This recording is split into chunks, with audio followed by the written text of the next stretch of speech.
నమస్తే V3 news లక్ష్యం సమాజహితం. So ఈ భాగ్యనగరంలో ఉన్న గౌలిపుర అనే బస్తీ దవాఖాన దగ్గర ఉన్న డివిజన్ 35లో ఉన్న బస్తీ దవాఖాన ఇక్కడ ఉంది చూడండి. మెడిసిన్స్ మందులు అవైలబుల్లో లేవు, మేము బయటికి వెళ్ళాల్సి వస్తుంది. సో ఇట్లా అంటే మాకు స్టేట్మెంట్లో కూడా కేటీఆర్ ప్రభుత్వం టీఆర్ఎస్ ప్రభుత్వం ఇచ్చింది కదా అనే దాని మీద అంశం పైన మేము మాట్లాడతామని ఈ కాలనీ వాసులు చెప్తున్నారు, కంప్లైంట్ ఇస్తున్నారు. ఈరోజు చూసుకున్నట్టయితే బస్తీ దవాఖాన హాలిడే అని చెప్తున్నారు.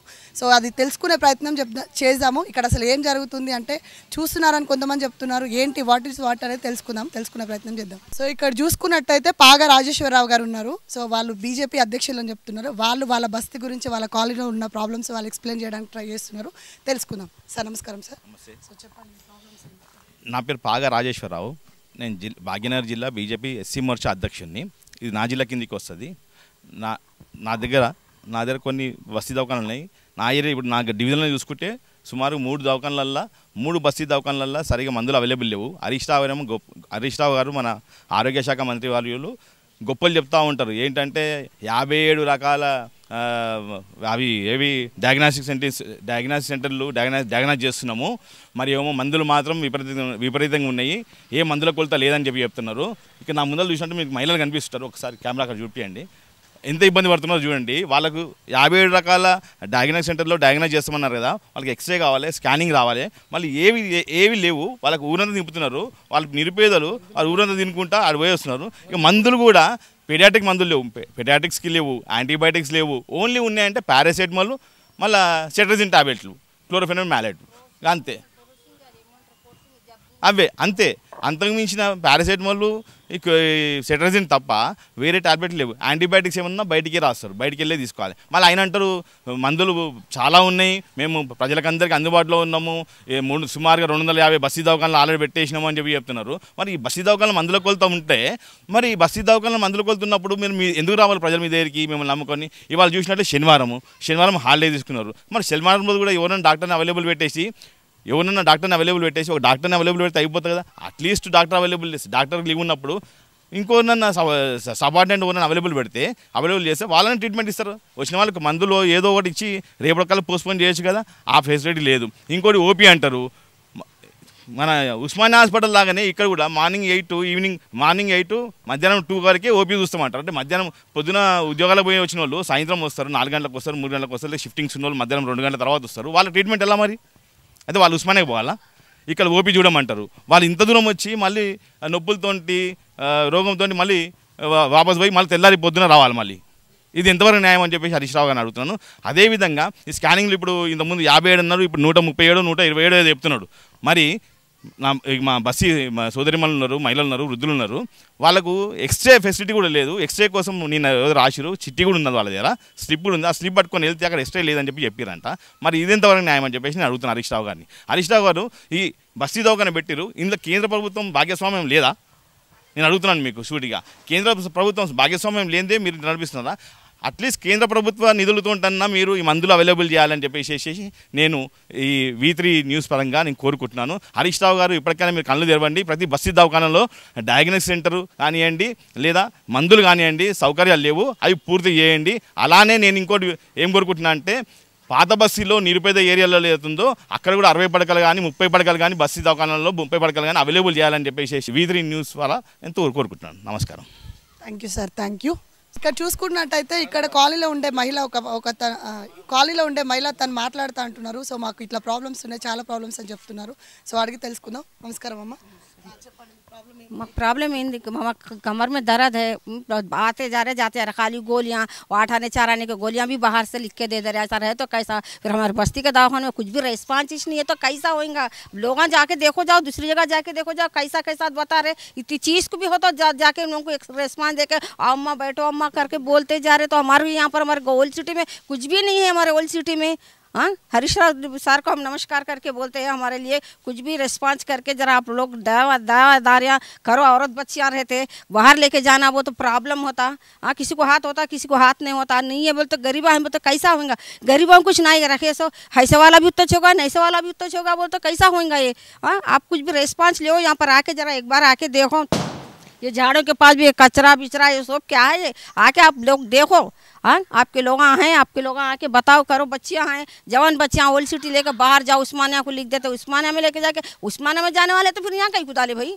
हाँ यहाँ कहीं को डाले वहीं जाते नजीक है के बोले फिर हमारे घरों को आके वो करो ये करो बोके बोलते हमारे को आके वोट डाले तक एक बात वोट नहीं डाले तक एक बात वोट डाल दी बात खत्म चलो तुम कौन कहा चलो बाहर जाओ बाहर जाओ बाहर जाओ बाहर जाओ खत्म नाम हमारा हो रहा गाँव दूसरों का हो रहा మీరు టీలు తాగుతున్నాం కొద్దిగా సేపు అయినాక రండి దూరం నుంచి వచ్చిన కొంచెం సేపు అయినాక రండి అంటే ఇస్కాలిన్ రాసిర్రు మాకు ఇస్కాలిన్ కూడా లేదు ఎక్స్రే చేసేసిర్రు పోండ్రిగా రేపు రండి వారానికి ఒకసారి టాబ్లెట్ వేసుకుంటారు అంటే ఇది ఏం పద్ధతి అండి ఇది పద్ధతేనా అదే మీ వాళ్ళకి ఉంటే రండి రండి లోపల రండి చూస్తాం రండి అమ్మా మీరు కొద్దిగా బయట కూర్చోండి అని అంటే ఇదేనా పద్ధతి ఇట్లా పద్ధతి కాదు కదా సో కేసీఆర్ ప్రభుత్వం అయితే టీఆర్ఎస్ చాలా డెవలప్మెంట్ చేసినాం చాలా హాస్పిటల్స్కి మేము అన్ని పడకలు ఇచ్చినామని చెప్తున్నారు సో ఇక్కడ చూసుకుంటేనైతే మాకు మినిమం మందులు కూడా మెడిసిన్స్ కూడా అవైలబుల్ లేవని చెప్తున్నారు వీళ్ళు సో అది నిజమా ఇంతవరకు మాకు ఒక టాబ్లెట్ ఇస్తుండ్రు వారానికి ఒకసారి వేసుకోండి వారానికి ఒకసారి అంత పవర్ఫుల్ ఉంటే ఇంకా మాకు కూడా భయం అవుతుంది వారానికి ఒకసారి వేసుకుంటారని అంటుంటారు ఏంటి దాన్ని నేను ఇచ్చారు మాకు 2 టాబ్లెట్లు ఇచ్చారు వారానికి ఒకసారి వేసుకోవాలమ్మా ఇది మోకాలు నొప్పులకు అని అంటే ఏదో అల్టిమేట్ అమ్మ ఏదైనా జల్లెను ఇవ్వండి కాలు నొప్పి ఉంది పిల్ల వయసు పిల్ల ఉన్నది అంటే కూడా వినలేకుండా మరే అట్లనే లేదమ్మా వారానికి ఒకసారి రండి పోండి అని మేనేజ్మెంట్ విధానం ఎట్లుంటుంది అంటే మీతో మంచి మర్యాదపూర్వకంగా మాట్లాడతారా లేకపోతే ర్యాష్గా మాట్లాడతారా ఏంటి మర్యాద వాళ్ళ మర్యాద అంటే వాళ్ళు గ్రాడ్యుయేట్లు కదా మేము అన్పడ్లు కదా అందుకు వాళ్ళు గ్రాడ్యుయేట్లు ఉన్నప్పుడు సరేలే అని మమ్మల్ని పంపించేస్తారండి ఎందుకంటే చదివినోడు అంటే సాకులోడు మేలు అనుకుంటాం మీరు ప్రభుత్వానికి ఏమని చెప్పాలనుకుంటున్నారా దీని ద్వారా ఈ ఏరియా మంచిగా శుభ్రంగా చేయాలి ఈ ఏరియా మంచి డెవలప్మెంట్ కావాలా మా ఓల్డ్ సిటీ ఎప్పుడు ఇంతే ఉంటుంది మా ఓల్డ్ సిటీకి ఏ రెస్పాన్సే లేదు thank you sir thank you అమ్మ థ్యాంక్ యూ మరొక మహిళ ఉన్నారు కాలనీ వాసులు సో వాళ్ళని కూడా అడిగి తెలుసుకుందాము నమస్తే నా పేరు అంశాబాయి ఇప్పుడు నడుపులు నొప్పులు ఉన్నాయి కాలు నొప్పులు ఉన్నాయని వచ్చిన బంద్ ఉంది ఇక రాలేదు డాక్టర్లు వస్తలేరు మాకు చూస్తలేరు ఏం లేదు ఎందుకు డాక్టర్లు డైలీ అవైలబుల్ ఉండరా మీకు ఈ రోజు ఎందుకు క్లోజ్ ఉంది ఒక్క రోజే క్లోజ్ ఉంటుందా ఎవ్రీడే ఇట్లా ఉంటుందా అంటే నీట్నెస్ లేదని చెప్తున్నారు మీరు సో అంటే మీ కాలనీ వాళ్ళు కానీ ఇక్కడ ఉన్న డాక్టర్స్ ఎంప్లాయీస్ ఎంతమంది సో నవీన్ మనకి ఇక్కడ కాల్ చేసి కంప్లైంట్ ఇచ్చింది నవీనే మనకి ఇక్కడ ప్రాబ్లం ఉంది అని చెప్పేసి తను మాట్లాడతాడంట అంటే మాకు ఇట్లా ప్రాబ్లమ్స్ అవుతున్నాయి మాకు ఈ ప్రాబ్లమ్స్ ఉన్నాయి మా కనీసం మినిమం మెడిసిన్స్ లేవు మా దాంట్లో సిరప్లు లేవు చిన్నపిల్లలు చాలా లాంగ్ వెళ్తున్నారు పెద్దవాళ్ళు ఉన్నారు చాలామంది ఇక్కడ కానీ చాలా లాంగ్ వెళ్తున్నారు మాకు స్కానింగ్ లేవు ఇవన్నీ ప్రాబ్లమ్స్ అవుతున్నాయి సో టీఆర్ఎస్ ప్రభుత్వం మాకు అన్నీ చేస్తా అని చెప్పారు సో ఈ విజువల్స్లో మాట్లాడుతున్నారు వీడియోస్లో అని చెప్తున్నారు పార్టీ మీటింగ్స్లో అది ఏంటనేది వీళ్ళు ఎందుకు కంప్లైంట్ ఇచ్చారని తన ద్వారానే మనం తెలుసుకుందాము సో నమస్కారం అండి నమస్తే అండి నవీన్ చెప్పండి మేడం వచ్చేసి మా ఇంట్లో ఇద్దరు చిన్నపిల్లలు 2 years 3 years వాళ్ళు నేను 4 months నుంచి వస్తున్నాను ఇక్కడికి వాళ్ళకి మన ఫీవర్స్ ఉన్నప్పుడు కోల్డ్ అయినప్పుడు వస్తున్నాను అంటే పీడియాట్రిక్ మందులు అనేవి అవైలబుల్ లేవు ఇక్కడ టానిక్స్ అవైలబుల్ లేవు దగ్గు టానిక్లు అవైలబుల్ లేవు సో వాళ్ళు మనకు బయటికే రాసిస్తున్నారు అందునుంచే ప్రాబ్లం అవుతుంది నేను చాలాసార్లు అడిగాను మీకు ఎందుకు ఇవ్వట్లేదు మీరు ఎందుకు అట్లా మేము ఎక్కడికి వెళ్ళాలంటే అవైలబుల్ లేవు మాకు సప్లై రావట్లేదు 4 months అవుతుందండి ఎందుకు 4 months నుంచి అంటే ఎందుకు అవైలబుల్ ఉండట్లేవు ఎందుకు మీరు అడగట్లేరా మీ కార్పొరేటర్ మీ ఏరియా కార్పొరేటర్ కానీ డాక్టర్స్ కానీ మేనేజ్మెంట్ కానీ మీరు ఎందుకు మరి అంటే ఎందుకు తెప్పించుకోవట్లేదు అంటే చాలా హాస్పిటల్స్కి సో చాలా చేస్తున్నాం ఏమని చెప్తున్నారు టీఆర్ఎస్ ప్రభుత్వం చిన్నపిల్లలకి కానీ కేసీఆర్ కిట్ కానీ చాలా పథకాలు పెట్టారు తెలుసు మీకు ఆల్రెడీ మరి ఎందుకు మీ ఏరియాకే ఎందుకు రావట్లేదు what is the problem yeah madam అదైతే తెలియదు అయితే వీళ్ళు మొన్నటిదాకా ఏం చెప్పారంటే మేకల్బండ దగ్గర కొద్దిగా పెద్దగా ఉంది డయాగ్నోస్టిక్ వీళ్ళదే సో అక్కడ అవైలబుల్ ఉందని చెప్పారు సో నేను లాస్ట్ వీక్ వెళ్ళాను అక్కడికి వెళ్తే వాళ్ళు కూడా అవైలబుల్ లేదన్నారు మళ్ళీ మీ దగ్గర కూడా 4 months నుండి లేదా మళ్ళీ ఏంటి సంగతి అంటే లేదంటే మా దగ్గర 20 days ఉండే లేదంటున్నారు అని చెప్పి వాళ్ళు అన్నారు ఇక్కడ చూస్తారేమో 4 months ఇక్కడ సరౌండింగ్ గౌలీపుర సరౌండింగ్ మొత్తం అయితే లేదు మళ్ళీ ఇక ఇక్కడే ఇలా ఉందంటే మళ్ళీ టోటల్ స్టేట్లో ఎలా ఉందో తెలియదు అండ్ హరీష్ రావు గారు ఏమన్నారంటే సీఎం గారు 11,000 కోట్లు వెచ్చించారు మెడికల్లో అని చెప్పి అంటున్నారు మళ్ళీ అవైలబుల్ ఏమో లేదు డాక్టర్ చిట్టి కనుక గొల్లెల చిట్టి కనుక బయటికి ఇస్తే డాక్టర్ బయటికి అని చెప్పి అన్నారు మళ్ళీ ఇప్పుడు డాక్టర్ బయటికి వెళ్తాడా హరీష్ రావు గారు బయటికి వెళ్తారా తెలంగాణ ప్రజలే నిర్ణయించాలి ఇప్పుడు అమౌంట్ బడ్జెట్ అయితే కేటాయిస్తారు కానీ అవైలబుల్ అయితే నిధులు మెడిసిన్స్ మినిమం మెడిసిన్స్ ఉండాలి అండ్ ఇది ప్రభుత్వందే ప్రాబ్లం అంటారా లేకపోతే ఇక్కడ ఏమన్నా మనకి ఎక్కడి నుంచి వస్తుంది ఆ వ్యవస్థది ఏమన్నా ప్రాబ్లం అంటారా అన్ని చిన్న విషయాలు వాళ్ళు వచ్చి చూసుకోలేరు కదా అండి చిన్న విషయాలు కాదండి ప్రభుత్వం ఉన్నది ప్రజలను చూసుకోవడానికి ఇప్పుడు వాళ్ళు పట్టించుకోకపోతే ఎలా అండి పెద్ద హాస్పిటల్లో మాత్రమే చూస్తారంటే చిన్న హాస్పిటల్ బస్సు దవాఖానలు ఎందుకు పెట్టారు మళ్ళీ బస్సు దవాఖానలు పెట్టినప్పుడు వాళ్ళు దాన్ని కూడా చూసుకోవాలి నా పేరు ఆశీష్ దుబే నేను గౌలీపురాలు ఉంటాను ఇది దాదాపుగా మేమే కంప్లైంట్ రేజ్ చేసినాం ఈ సబ్జెక్ట్ మీద దాదాపుగా 4 నెలల నుంచి బస్సు దవాఖానలో మెడిసిన్స్ అనేది అవైలబిలిటీ లేదు దానికి ప్రజలు చాలామంది ఇబ్బంది పడుతున్నారు మేము డాక్టర్లకు అడిగితే పై స్థాయి నుంచి మాకు మెడిసిన్లు అందుతలేవు, మేము మీకు ప్రజల వరకు ఎట్లా అందియగలుగుతామని చెప్పి డాక్టర్లు చెప్తున్నారు. మళ్ళీ అటువంటి సమయంలో బస్సు దవాఖానలు అని చెప్పి షోపోట్ చేసి హరీష్ రావు గారు ఓపెన్ చేసి పెట్టుడేందుకు బంద్ చేసేయండి. మళ్ళీ ఏదో ఉస్మానియాలో ఇంతకుముందు చూపించుకుంటుండే అట్లా చూపించుకుంటుండే, మేము ఈ పని చేసినాం, మేము ఆ పని చేసినాం అని చెప్పి హరీష్ రావు గారు కేసీఆర్ గారు పెద్ద డప్పులు కొట్టుకుంటున్నారు కదా. మళ్ళీ ఎందుకు ఆ డప్పులు తీసేయండి. మళ్ళీ మొన్న అన్నారు కదా, స్టేట్మెంట్ ఇచ్చినారు కదా దాదాపు ఒక 3 నెలల కింద, డాక్టరు బయట చిట్టి రాసి ఇస్తే డాక్టర్ బయటికి అని చెప్పి అన్నారు. మళ్ళీ డాక్టర్ బయటికి వెళ్తారా లేకపోతే హరీష్ రావు గారు రిజైన్ చేస్తారా అని చెప్పి మేము అడుగుతున్నాం ఇక్కడ ప్రజలందరూ కలిసి. కేసీఆర్ ఏమో మేము పెద్ద ఎత్తున డెవలప్మెంట్ చేస్తున్నాము, కేటీఆర్ డెవలప్మెంట్ చేస్తున్నాం అని చెప్పి అంటున్నారు.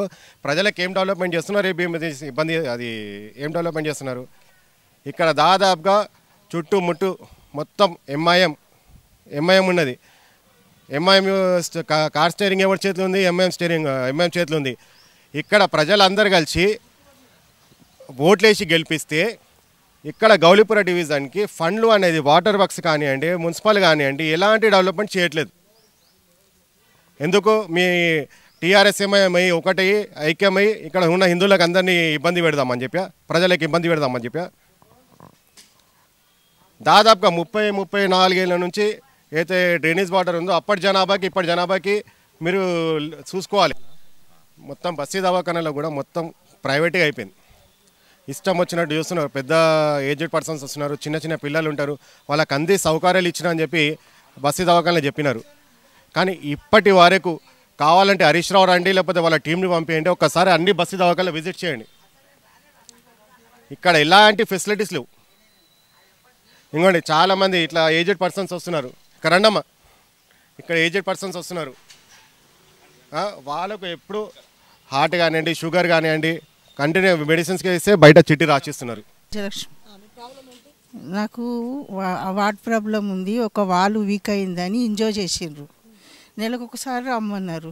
ఆ నెలకు ఒకసారి పోతే ఆడ కూడా ఒకటే గోళీలు ఇట్లా ఇట్లా ఇట్లా ఇట్లా వారేస్తారు. మా మన్మరాలు దగ్గరికి పోతే అందులో చూసి ఇది ఇట్లా వేసుకోవాలి, ఇది ఇట్లా వేసుకోవాలి. అవి 7-8 గోళీలు ఉన్నాయి. ఎట్లనో అట్లా వేసుకుంటే మళ్ళీ ఏమన్నా అయితే ఇక్కడ వస్తే కూడా ఇక్కడ కూడా ఇస్తలేరు. సేమ్ ప్రాబ్లం అంటే హాస్పిటల్, గవర్నమెంట్ హాస్పిటల్లో కూడా మీరు అక్కడ వెళ్ళినా సేమ్ ప్రాబ్లం, ఇక్కడ ఉన్నా మా బస్తీ దవాఖానలో కూడా సేమ్ ప్రాబ్లం. ఇంకా అక్కడ అసలే చెప్పరు, ఇక్కడనైనా చెప్తారు. ఈమెనే చెప్పింది ఉస్మానియా కొన్ని ఎంజాయ్ చేస్తుంది, నీ కాళ్ళు వాసన. మొన్న కాళ్ళకు వాసన, మళ్ళీ వాసన అంటే కాదు, కాళ్ళు మొన్న వాసన మళ్ళా. అయితే గోళీలు రాసిచ్చింది కానీ బయటివే రాసిచ్చింది. ఆ బయటివి రాసిస్తేనే 300 రూపాయలు అయినాయి. ఇప్పుడు మేము ప్రైవేట్గా 2 లక్షన్నర అయితే దాన్ని ఇంజో ఆడ చేయించుకున్నాము ఉస్మానియాలో ఆరోగ్యశ్రీ మీద. ఈడ 300 పెట్టి మందులు తీసుకోవాలంటే ఎట్లయితుంది? ఆ 300 మందులు తీసుకుంటేనే తక్కువ అయింది వాపు మళ్ళా. ఓకే అమ్మా, థ్యాంక్ యూ సో మచ్. నేను రాను, ముంగట్నే ఉంటుంది కానీ నేను రాను. బీపీ వాళ్ళు కొనుక్కొచ్చుకొని వేసుకుంటా నేను. ఇక పబ్లిక్ ఎందుకు అంటే సౌకర్యం లేదా మీకు? గవర్నమెంట్ ప్రతి ఒక్కటి ఇస్తామని చెప్తుంది కదా, ఎందుకు పడవు? నెత్తిన తిరుగుడు ఎక్కువైంది. ఎక్కువ అంటే ఎక్కువ కెపాసిటీ ఉన్నాయి. ఇప్పటి సంది వేసుకుంటాను, 15 ఏళ్ళ సంది వేసుకుంటాను నేను. బీపీ గోళీ కొనుక్కొచ్చుకొని వేసుకుంటా బిడ్డ నేను. ఇక వీళ్ళు ఇచ్చిండ్రు, ఇస్తే మటుకు నాకు వాళ్ళేవు. మొన్న మావాడు వస్తారంటే టెస్టుకు జంగమెట్టుకు తోలిచ్చిరట. ఏం చెప్పాలి? ఇక ఎందుకు టెస్ట్లు అవైలబుల్ లేవా దీంట్లో? జనగాం ఎందుకు పంపిస్తుంది అంటే ఇక్కడ చాలా గవర్నమెంట్ హాస్పిటల్స్ ఉన్నాయి. ఇంకా ఇది కాకుండా ఇది ఒక్కటేనా? చాలా హాస్పిటల్లో కూడా ఇదే ప్రాబ్లం. గిట్లే చేస్తుర్రు అమ్మ. వెనకటి దాకా నయముండాడా మార్కెట్ కింద పోగానే రక్తం పరీక్ష చేసి సూదులు ఇచ్చి గోళీలు ఇచ్చి తోలిస్తుర్రు.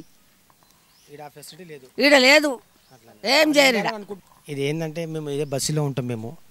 మాకు సరైన ఫెసిలిటీస్ హాస్పిటల్ పరంగా మాకు కావాలని చెప్పి కోరుకుంటున్నాము. ప్రతి టెస్టు కానీ ఏదైనా కానీ చిన్న పిల్లలు ఉంటారు, ముసలోళ్ళు ఉంటారు. ప్రతిసారి బస్సు దోకాను వదిలేసి బయటికి పోవాలంటే ఇబ్బందిగా ఉన్నది. మనకేంటంటే ఇక ఏదో ఉన్న టైంలో ఎమర్జెన్సీ కూడా చూస్తే కూడా బాగుంటుంది పిల్లలకు కానీ పెద్దలకు కానీ. అదొకటే మేము గవర్నమెంట్ కోరుకునేది ఏంటంటే కొంచెం అయినంత మట్టుకు బస్సుకి సరిపోయే ఎమర్జెన్సీ సర్వీస్ కూడా ఉండాలని చెప్పేసి మేము గవర్నమెంట్ని కోరుకుంటున్నాము. అంతే, ఇంకేం లేదు. ఇక్కడైతే మాకు ఏ స్పెషల్ అంటే మాకు ఏ సౌకర్యం లేదు. చూస్తున్నారు కదా ఇక్కడైతే మాకు ఏ సౌకర్యం లేదు, మాకు మందులు లేవు, మెడిసిన్స్ లేవు. మాకు ఇస్తే కూడా ఎక్కువ కెపాసిటీ ఉన్న మెడిసిన్స్ ఇస్తున్నాయని చెప్తున్నారు. అంటే మాకు అవి పడట్లేవు. ఇది ఒక్కటే కాదు, చాలా ప్లేస్లలో ఇదే పరిస్థితి. సో ఈ బస్తీ దవాఖానలలో అన్నీ ఇదే పరిస్థితి. మర్యాదగా మాతో మాట్లాడట్లేడు అన్న విషయాన్ని వీళ్ళు మనకైతే రేజ్ చేస్తున్నారు. సో ఆ ప్రాబ్లం అనేది రేజ్ చేస్తున్నారు. చూస్తూనే ఉండండి మరొక ప్రోగ్రామ్ కోసం. V3 న్యూస్ లక్ష్యం సమాజయుతం. నేను మీ రిషిక, కెమెరామెన్ అఖిల్తో.